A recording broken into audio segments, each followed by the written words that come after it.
Tēnā koutou. In today's video we're looking at the future tense.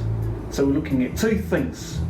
Firstly, the use of ka for the future, and also the use of a to talk about future time.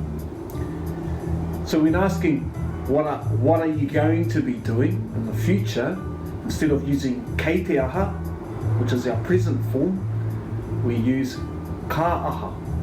Ka aha koe, a pōpō.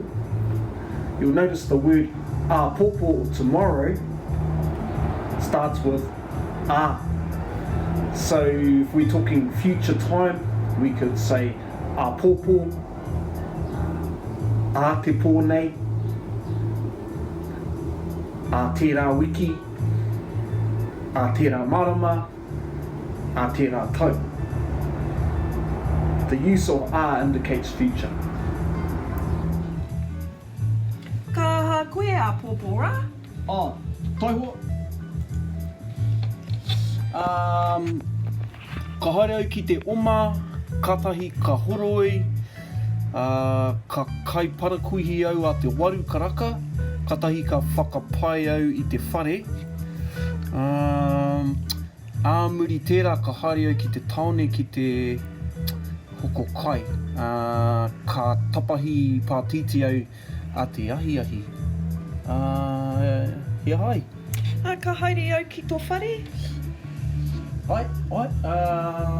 He aha te wā. A te kaumārua karaka? Ka pai, ka hui taua mo te kai o te rānui. Ai, ka kite a pōpō. Ai, ka kite. The word katahi is a really useful joining word which can be used in conjunction with ka to mean and then. Listen out for it in these following examples. Ka haere au ki te oma, kātahi ka horoi au. Ka kai parakuihi au a te waru karaka, kātahi ka whakapai au i te whare. Āmuri i tērā, ka haere au ki te taone.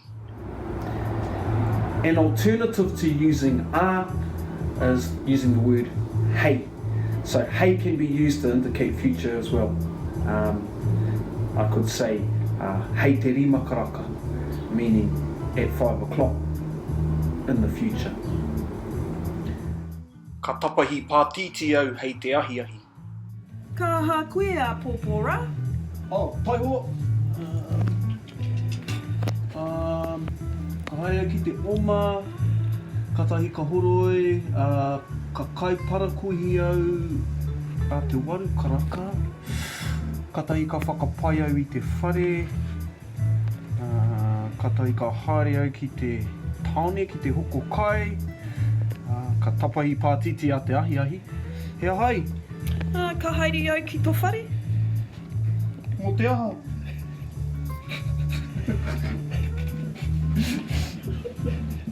Don't. Just keep going. Te kaumārua karaka? That's a bit of uniform beers, isn't it? Look at me like that. I just lost it. Come Can we do it again? Nah, that was Oh, I guess.